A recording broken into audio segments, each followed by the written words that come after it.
Physical examination of thorax and lungs. Our learning objective is to apply correct techniques to the examination of the posterior and anterior chest, including the inspection, palpation, percussion, and auscultation. Also, accurately identify the percussion notes and the breath sounds.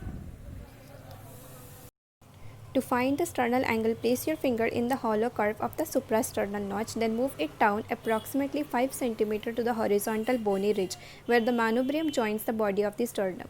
Directly adjacent to the sternal angle is the second rib and its costal cartilage. From here, using the two fingers, walk down the interspaces on an oblique line.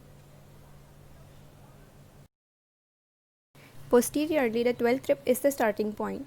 With the fingers of the one hand, press in and up against the lower border of the 12th rib, then walk up the intercostal spaces.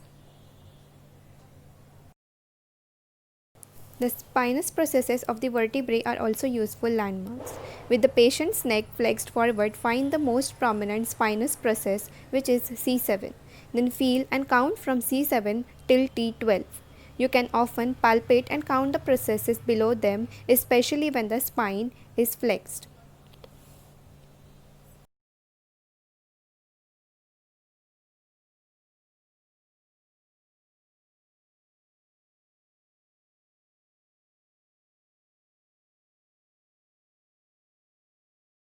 Begin your examination of the chest with a brief survey of the patient's thorax and respiration. Note the shape of the chest and how the chest moves. Observe for the symmetry of the thorax. Note if there is any bony deformity. Palpate in the sternal notch to check the position of trachea. It should be in the midline.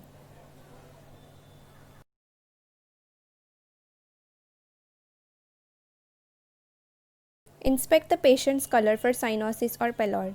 A bluish color arises from deoxygenation. Lips and fingernails normally are pink. Clubbing of the nails occurs in bronchitis, congenital heart disease, pulmonary fibrosis, cystic fibrosis, lung abscess, and malignancy. To test for chest expansion, place your thumbs at about the level of the 10th ribs with your fingers loosely grasping and parallel to the lateral rib cage. As you position your hands, slide them medially. Ask the patient to inhale deeply. Watch the distance between your thumbs as they move apart during inspiration and feel for the range and symmetry of the rib cage as it expands and contracts. This movement is sometimes called lung excursion. Fremutus refers to the palpable vibrations that are transmitted through the bronchopulmonary tree to the chest wall as the patient is speaking and is normally symmetric. To detect the fremutus, use either the ball or the ulnar surface of your hand to optimize the vibratory sensitivity of the bones in your hands. Ask the patient to repeat the words 99. Use both hands to palpate and compare the symmetric areas of the lungs. 99, 99, 99, 99, 99, 99. Percussion sets the chest wall and underlying tissues in motions, producing audible sound and palpable vibrations. It also helps you establish whether the underlying tissue are air-filled, fluid-filled, or consolidated. Press the pleximeter finger firmly on the chest wall. Strike the pleximeter finger with the right middle finger. Withdraw the striking finger quickly. Avoid surface contact by any other part of the hand because this dampens out the vibration. Note that the thumb, second, fourth, and the fifth finger are not touching the chest wall. Also take the percussion notes. A thick chest wall requires a more forceful percussion blow than a thin one.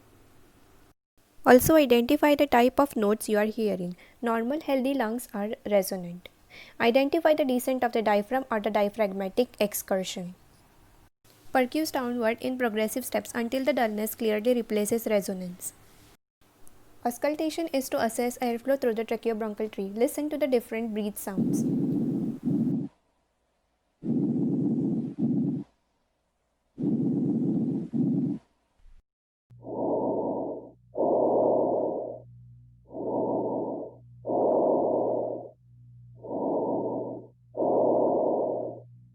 These are heard in the first and the second interspaces anteriorly and scapula posteriorly. These may include crackles or rales, wheezes, and rhonchi.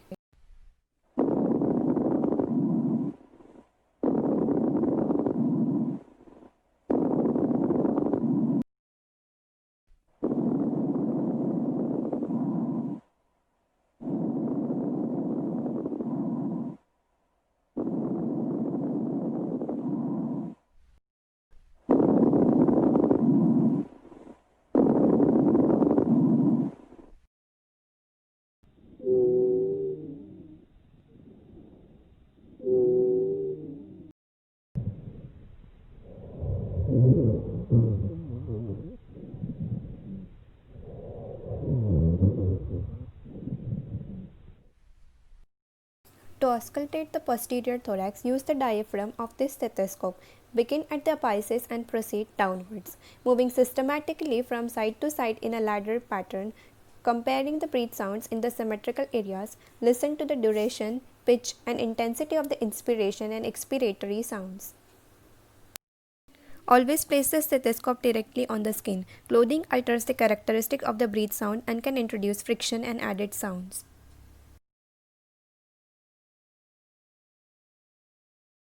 Now for auscultating the chest, again ask the patient to repeat 99. 99, 99, 99, 99, Normally, the sound is transmitted or muffled through the chest wall. 99. Say 1, 2, 3. 1, 2, 3. 1, 2, 3. 1, 2, 3. 1, 2, 3. 1, 2. Finally, check for the whispered pectoriloquy.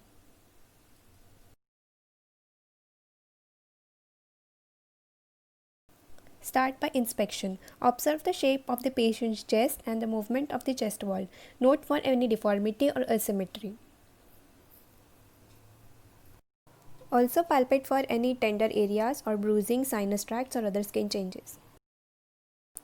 Assess for chest expansion.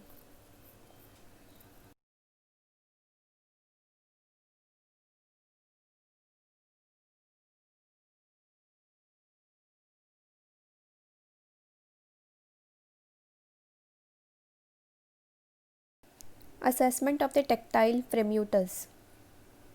First, percuse the anterior chest